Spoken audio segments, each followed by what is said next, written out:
Hello and welcome. I'm Philemon and you are watching TCB News. I'm here to present the latest news updates. Stay with us.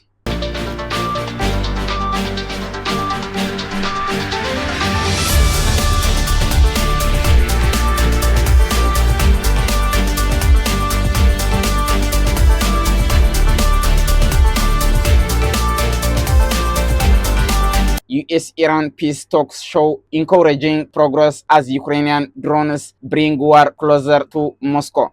The first round of peace talks between the United States and Iran has concluded in Switzerland with encouraging progress. A major diplomatic breakthrough tonight on the shores of Lake Lucerne, the first round of high-stakes peace negotiations between the United States and Iran has concluded. The verdict from mediators Qatar and Pakistan encouraging progress. A newly formed high-level committee has officially looked in a 60-day roadmap toward a final deal to end the war. Technically, teams are staying on the ground in Switzerland all week to hammer out the details. But the path forward is anything but smooth. Behind closed doors, US diplomats are pushing to clarify what they call confusing messaging from Tehran. The top of the agenda, keeping the vital Strait of Hormuz open to global shipping and enforcing to a fragile ceasefire in Lebanon. The economic stakes couldn't be higher. The initial framework aims to reopen the strait, a choke point for 20% of the world's oil and gas. In exchange, Washington has agreed to lift its military blockade on Iranian ports, terminate all economic sanctions, and back a staggering $300 billion reconstruction fund for Iran. But while diplomats talk in Switzerland, the guns have not gone silent. Violent clashes continue between Israeli forces and Hezbollah. To prevent a total collapse of the peace process, mediators have hastily launched a joint deconfliction cell involving the Lebanese Republic. President Trump posted a fierce warning on social media demanding Iran immediately halt its proxies or risk being hit very hard again.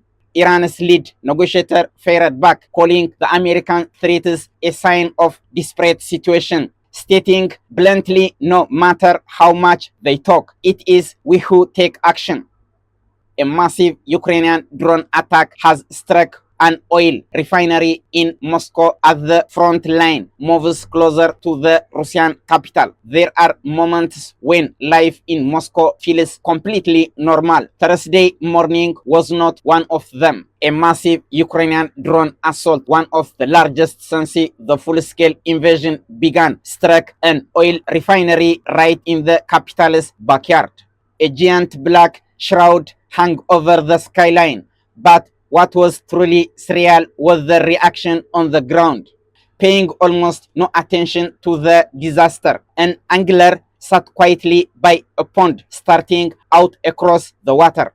At a playground nearby, children laughed on the swings. Shoppers walked in and out of a supermarket as if it were just another Thursday. In Moscow, the abnormal has officially become the new normal. But beneath the surface calm, the reality is devastating. The strike damaged residential buildings and shopping centers, and officials confirm an 8-year-old girl lost her life in a fire caused by the attack. Local residents are expressing rare shock, asking how a conflict that started so far away has arrived at their doorsteps. So, how is the Kremlin responding? Total silence from President Vladimir Putin on the night of the attack.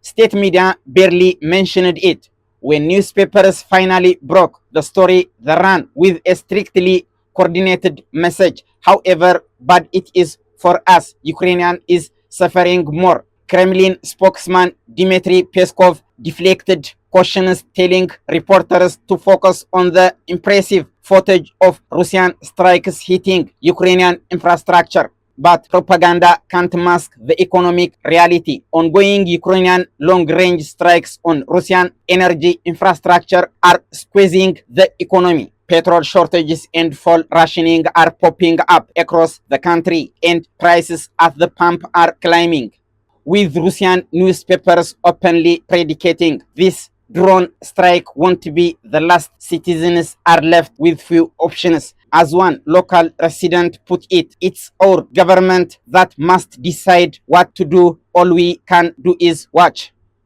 Thank you for staying with us. We'll continue to bring you the latest updates as they unfold. To make sure you don't miss any of our reports, please subscribe the channel, like the video, and turn on notifications so the news reaches you right on time.